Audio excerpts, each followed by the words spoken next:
Olá, seja bem-vindo a mais uma edição do programa Café e Negócios. Hoje, com uma edição muito especial, nós temos aqui o nosso convidado, que é professor, empreendedor, mestre em empreendedorismo. Ele tem especialização em gestão empresarial e gestão estratégica de marketing pela FGV. É isso? Nosso convidado, Moisés Dias. Seja muito bem-vindo, Moisés. Muito obrigado, eu que agradeço pelo convite. É um prazerzão ter você aqui, né? Nosso colega de profissão de casa, trabalhamos juntos. Gostaria que você começasse contando um pouquinho da tua trajetória. A gente vai falar aqui sobre empreendedorismo. Como que começou a tua decisão ali de empreender, de entrar na carreira, a tua formação? Conta pra gente um pouquinho. Na verdade, assim, a minha decisão de empreender, eu acredito que ela foi uma sementinha que eu já tinha desde a infância, né? Porque na minha infância eu fui um empreendedor, né? Eu vendi sorvete, eu engraxei sapato. Então a gente já tinha que fazer contas, né? A gente já tinha que ter estratégias.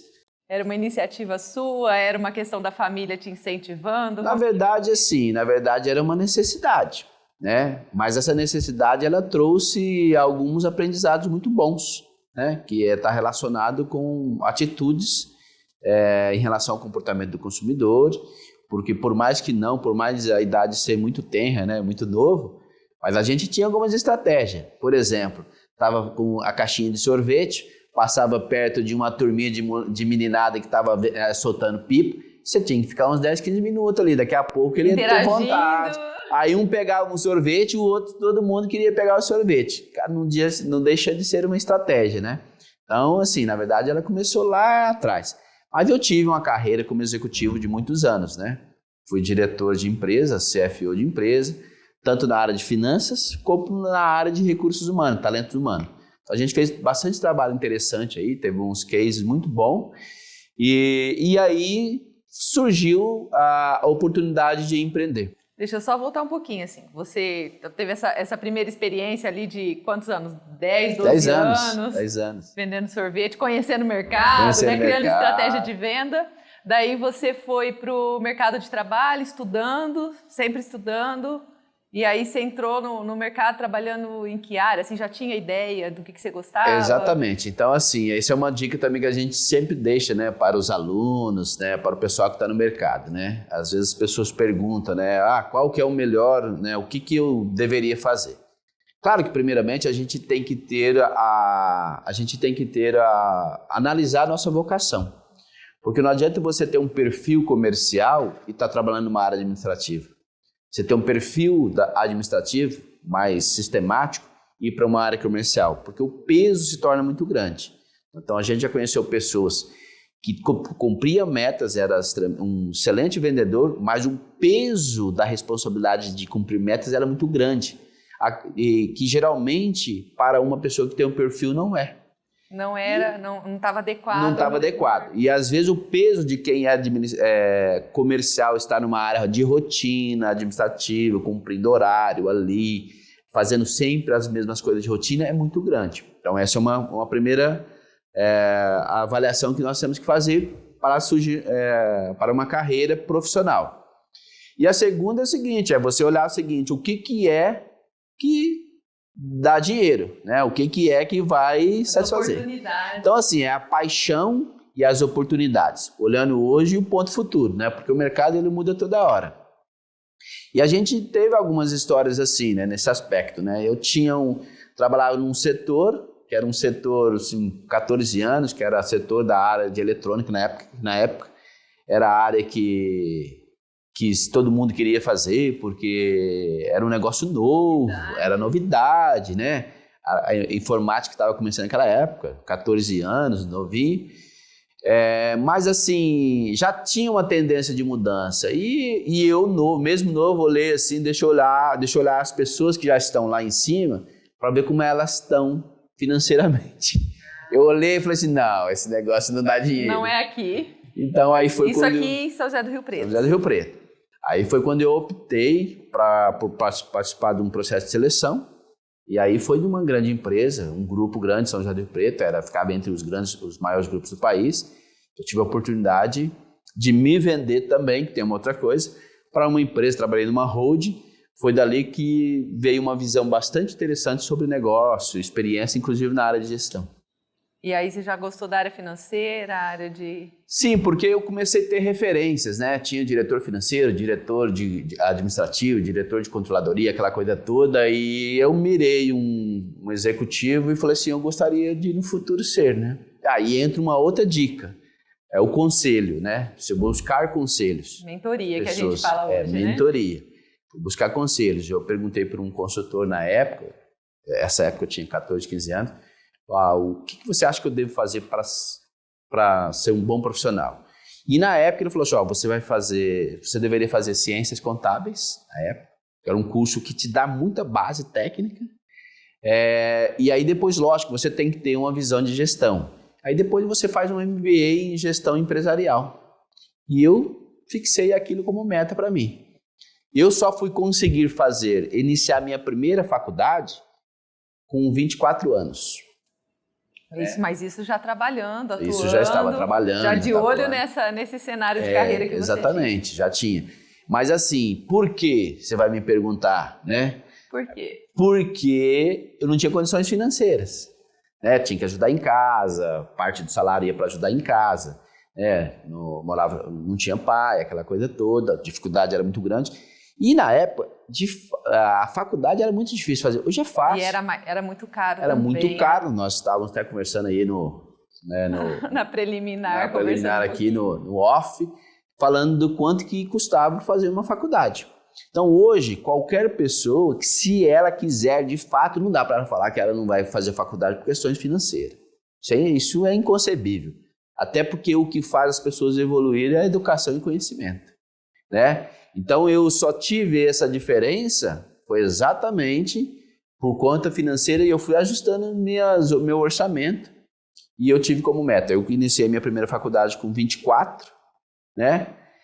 Não foi em São José do Rio Preto, porque eu fazia num lugar mais barato, fiz 2 anos viajando. Onde você fez? Eu fiz em Barretos, os 2 primeiros anos. Depois... É mais barato viajar, ter mais tempo, no caso, para o deslocamento. Então, dentro da minha planilha de orçamento, eu reduzia, um exemplo, eu tinha na época, né, eu tinha lá uma redução de custo de R$100. Nossa. Entendeu? Fazia diferença. Mas que fazia diferença no meu orçamento. Fiz 2 anos. O que aconteceu? Com 24 eu iniciei a faculdade, com 26 eu me tornei o CFO da empresa que eu trabalhava. E aí já tinha condições. Aí nós mudamos. E por incrível que pareça, quando eu vim para São José do Rio Preto, que foi para o norte. Transferiu a faculdade. E eu me tornei depois, futuramente, professor da onde eu estudei. Que é uma outra coisa que eu achava bastante interessante, que é o dar aula, deixar legado para as pessoas. A gente pode dizer que você tinha lá teu quadro de visão ali muito bem definido. Muito bem definido o que eu queria. Onde que eu quero chegar. Então, eu fazia um planejamento financeiro pessoal, futuro, e era muito bem delineado, né? Quando eu comecei a estudar aquela coisa, assim, a gente percebia que você gostava de deixar alguma legado para as pessoas, conhecimento, ensinar, e eu achei interessante também a aula. Mas a aula, quando eu fui convidado, foi por causa realmente do conhecimento, e aí a gente foi para o mundo de educação exatamente por paixão também, por gostar de ensinar, e uma outra coisa que é também para o aprendizado. Eu vou te cortar só um pouquinho, nós vamos dar um rápido intervalo e já voltamos. Ok.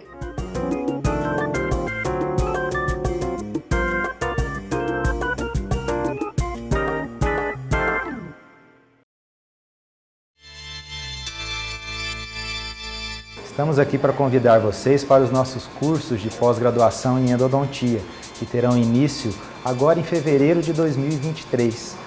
Cursos de especialização e de atualização. Nosso curso conta com professores qualificados e uma superestrutura com microscópio, ultrassom, motores rotatórios, reciprocantes, localizadores foraminais e tudo mais que a gente tem para oferecer uma endodontia de qualidade para os nossos alunos e nossos pacientes. As vagas são limitadas, garanta sua vaga aqui. Venha fazer Endo com a gente em 2023.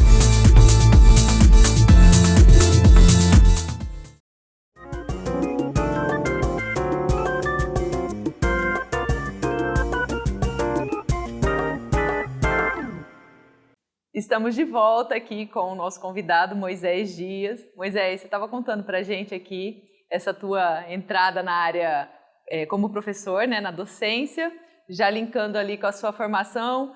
Deixa eu só pedir assim, para você retomar. Então, você assumiu ali como CFO, né, da empresa, e aí você transferiu e veio estudar aqui na Unorp. Veio estudar na Unorp.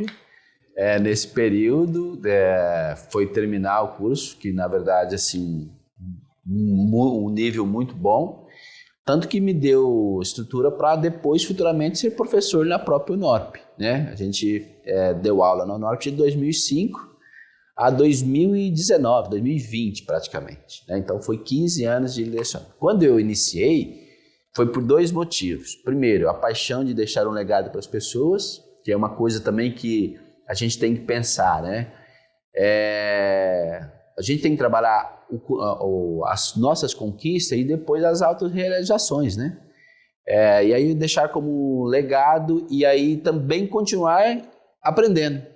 Porque ensinar é aprender, né? Você está sempre atualizado, sempre buscando novas linguagens, novas pesquisas, novas tecnologias, novos processos, novas formas de ensinar e um novo mercado. Você tem que estar sempre atualizado. Então isso foi muito bom, né? Então a gente desenvolveu outras competências.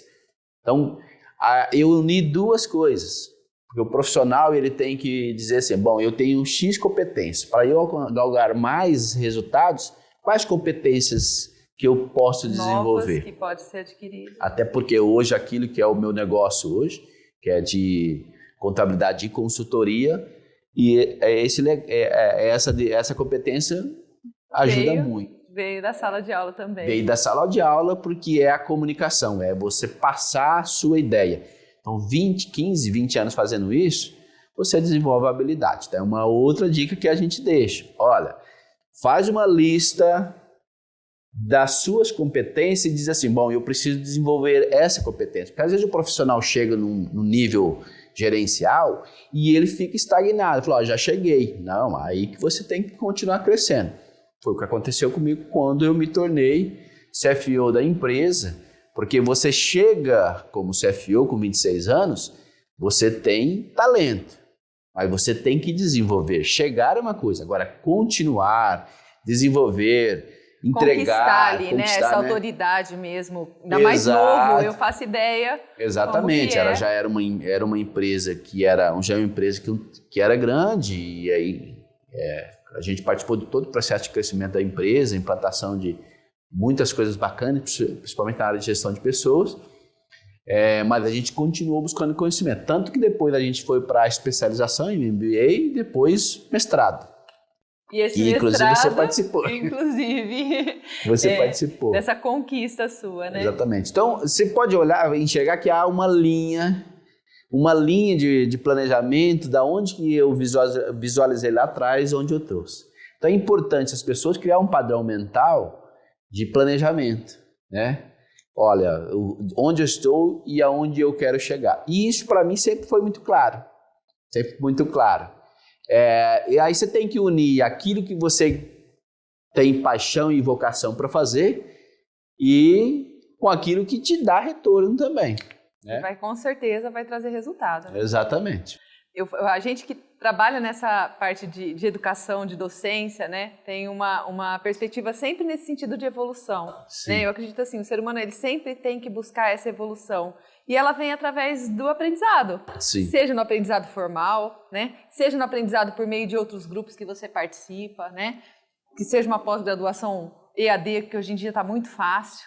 Né? Um mestrado, um doutorado, então acaba gerando uma necessidade, eu falo por mim, né? De aprender mais, de conhecer mais, de conhecer outras pessoas e conhecer outras áreas, né? Isso que vai tornando o profissional diferente e é o mercado que a gente tem hoje, que demanda tudo isso. O custo hoje da educação, a gente sabe, daquilo que era no passado, ele é baixo em relação àquilo que ele te proporciona. Tem muita oportunidade. Você tem curso você tem EAD, você tem o presencial semi-presencial, o híbrido. Né, o híbrido. Quando você vê o quanto aquilo que um aluno paga hoje para estudar, aquilo que pode agregar para ele, é barato. O custo da incompetência ele é muito alto. Né? O custo da ignorância em você não ter conhecimento, e a mente, quanto mais você aprende, mais ela se expande. Então eu sempre uso uma lógica de uma escada. Conforme você vai pisando os primeiro e segundo degrau, aquilo que você olha que é muito longe, eu não consigo chegar lá, você consegue. Eu falo assim, qualquer pessoa consegue. Desde que ela vai a degrau, porque você vai trazendo uma autoconfiança, você vai vendo que você consegue. A hora que você chega naqueles patamares, você fala assim, espera lá, esse negócio não é tão difícil assim, eu consigo. Então, e por que as pessoas se boicotam? Porque elas têm medo, têm receio, ela acha que ela não consegue. Questão da autoestima, o padrão da onde que ela foi criada, essa pessoa onde ela foi criada. Então, assim, ela pensa num patamar... Ou porque não tem referência também, né? É o que você falou da criação ali, né? De não quebrar aquela bolha ali, de falar assim, não, eu posso ser um gestor, eu posso ser um CFO, eu posso estudar. Eu falo muito isso para os alunos.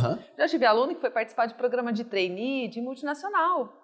Né? Mas eles falam, mas quem passa lá nesse programa de trainee é só aluno de escola pública. Não. Passa quem participa. Né? E eu costumo dizer uma outra coisa também, que é muito importante. Quem faz a escola, a faculdade, é o aluno. Né? É o aluno. Eu não estudei em universidade pública, certo? Claro que o mestrado eu fiz, mas para chegar onde eu cheguei em termos profissionais foi em universidades privadas. Então quem faz é o aluno, esse é um ponto. Então tira esse preconceito de que não posso, porque isso depende única e exclusivamente de você. É dedicação total. Então isso é uma coisa que eu deixo como dica também. Que é o que me trouxe resultado. E depois, a questão de você ter ousadia e coragem, né?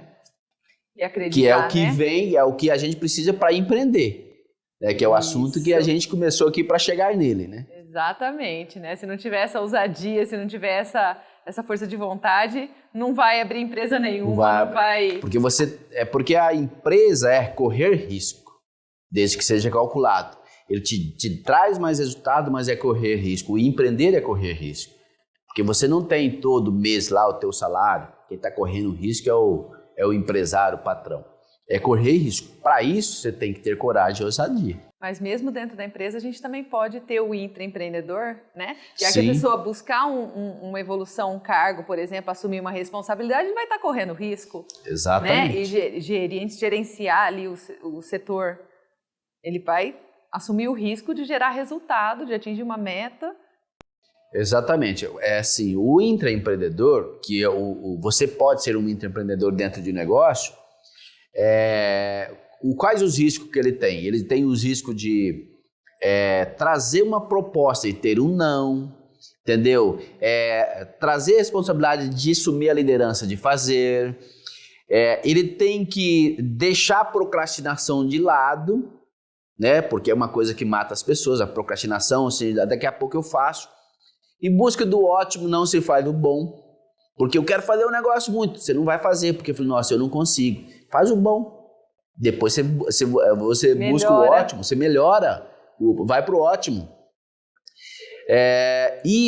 Quanto mais conhecimento você busca, mais criativo você fica. Mais inovador você se torna. Quando você faz isso, busca isso na educação, você se torna mais inovador, porque expande a mente. Você agrega valor onde você está. Agora, quando a gente fica parado, você não busca conhecimento, você não vai trazer inovação. Aumenta o medo, né? Aumenta o medo. Moisés, vamos dar mais uma paradinha aqui. Vamos para um rápido intervalo, a gente já volta.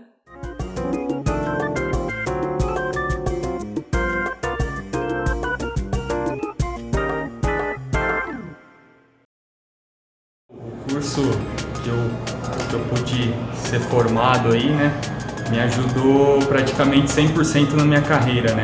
Hoje eu me preparei para solucionar qualquer problema que eu poderia encontrar pela frente, né. Então, hoje eu estou apto a exercer a função de engenheiro eletricista, graças à instituição aí que eu formei.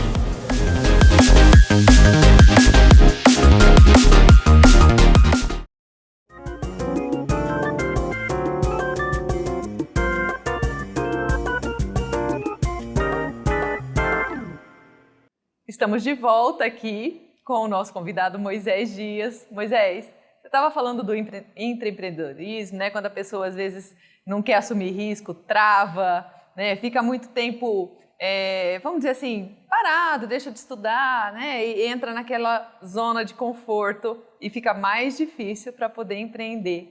Você pode continuar, por favor, assim, como que é essa tua experiência? Posso dizer que você era um intraempreendedor dentro dessa empresa que você trabalhou e dali foi empreender o seu próprio negócio. Como que foi isso daí? É assim, ó, o que a gente visualiza? Geralmente, para você ser ou um intraempreendedor ou um empreendedor, você tem que ter aí uma chama de objetivos pessoais. Onde que eu quero chegar? O que eu quero conquistar? Ou você conquista alguma coisa por independência financeira, ou você conquista alguma coisa por legado. Deixar um legado para as pessoas, né? Buscar isso. Então, de qualquer forma, você tem que ter um fator que te motiva, né? Te leva à motivação. Para você ser um intraempreendedor ou um empreendedor, você precisa expandir sua mente. Ou seja, buscar conhecimento, tentar conteúdos e tudo mais. Porque a gente sempre diz assim, ó, você não consegue ser inovador se você não tiver envolvido em algum processo, se você não tiver envolvido naquilo, entender o que traz soluções. Então, esse é um ponto.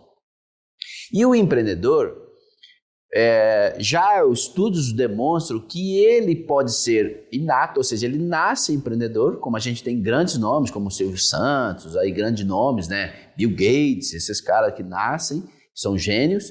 E existe o empreendedor que ele é estimulado. Então, eu posso dizer para você que eu fui um empreendedor estimulado. Eu fui escada a escada, fui entendendo, pera lá, eu posso fazer isso. Subir mais um degrau, pera lá. Eu posso subir mais um degrau. Você tem algum nome de alguém que participou desse do processo? Isso? Na verdade, assim, o presidente da empresa que eu fui CFO, né? Ele tinha essa linha empreendedora muito grande, né? Então, eu influenciei ele de uma forma e ele me influenciou de forma. Quando eu falo influenciei ele, no sentido de gestão de empresa, organização de empresa. Eu trouxe uma parte para a empresa nesse aspecto, assim, claro, através da equipe, através de todas as oportunidades, em termos de organização, políticas de recursos humanos, uma série de coisas, mas com a visão que ele deu. E, por outro lado, ele me influenciou muito em todos os aspectos comerciais, aspectos de visão de pessoas e de empreender, de inovar. Esse foi um dos pontos. Um outro ponto é que, assim, quando você começa a trabalhar, chega num certo ponto que você começa a conquistar independência financeira, você começa a olhar e dizer assim, olha lá, eu posso fazer outras coisas, né? Eu posso agregar valor em outras coisas, eu posso criar novos negócios. Então, meu primeiro empreendimento foi assim, eu tinha poupança, eu tinha investimentos, né? E aí, fui fazer um plano de negócio para um amigo. E aí, assim, surgiu a oportunidade de uma ajuda e nesse plano de negócio, a hora que a gente terminou, falou, se você quiser, eu entro como investidor no negócio. Surgiu assim. E ele topou. Que era na linha de... na linha de retífica. Então, foi um amigo meu que ele tinha uma carteira, tinha uma série de coisas. E aí, eu fui um investidor e ele entrou como o conhecimento do negócio e a gente uniu. Eu cuidava da parte estratégica e tudo mais. Isso mesmo sendo executivo. Esse foi o primeiro negócio. Aí depois a gente pega gosto, porque você sabe, o negócio é legal. Dá pra... Aí depois eu trouxe um outro negócio para São José do Rio Preto, que foi loja da área de cosmético. Uma franquia. Que também, aí sim, eu já estava olhando um modelo inovador.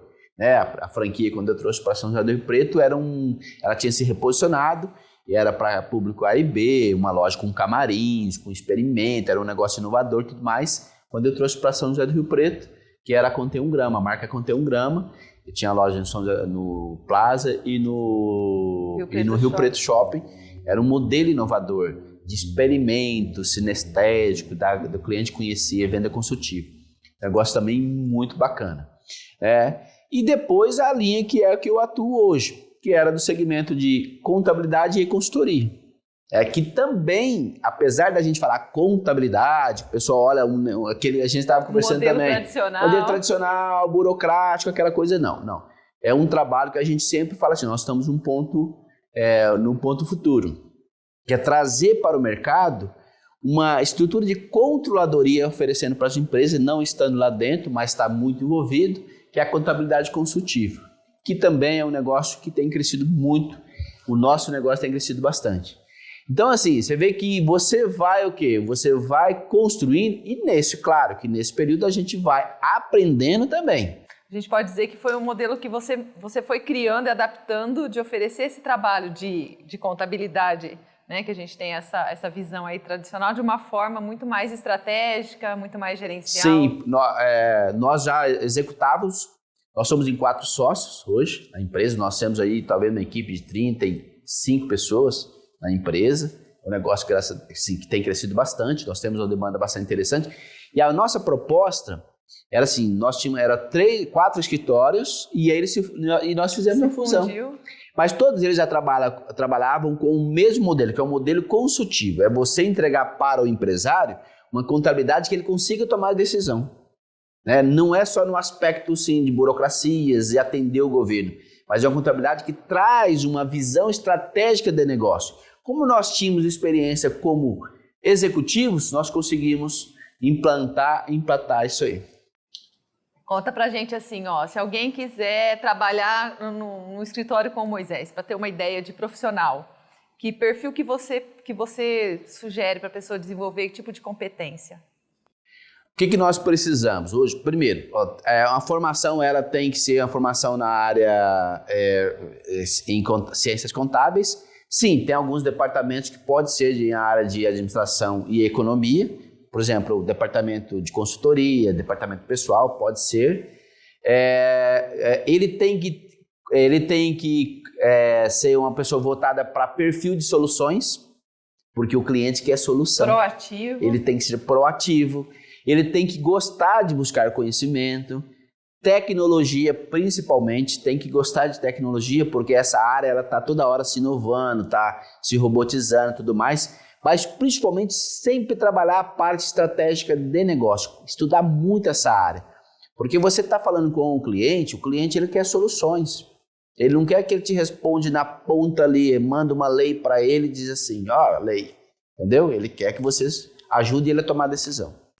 A gente pode olhar para o mercado, esse perfil é um perfil de profissional que o mercado hoje precisa, né? De pessoas ali proativas, que têm uma formação, mas que também têm esse comportamento intraempreendedor, né? De assumir certos riscos, de autorresponsabilização, eu diria, pela minha experiência. A gente trabalha, nosso escritório trabalha com esse tipo de... nosso trabalho, o perfil é bastante assim, a gente dá bastante liberdade, né? Para as pessoas trabalharem conosco. Não é um negócio quadradinho, de tudo fechadinho, celular guardado, aquilo. Nós temos um perfil de liberdade para o profissional. E a gente trabalha com entrega, né? Objetivos e entrega. Esse é o perfil. Vamos deixar uma mensagem? O que você poderia deixar para os jovens, para as pessoas que estão entrando ou vislumbrando aí um crescimento de carreira, para a gente poder concluir esse programa de hoje?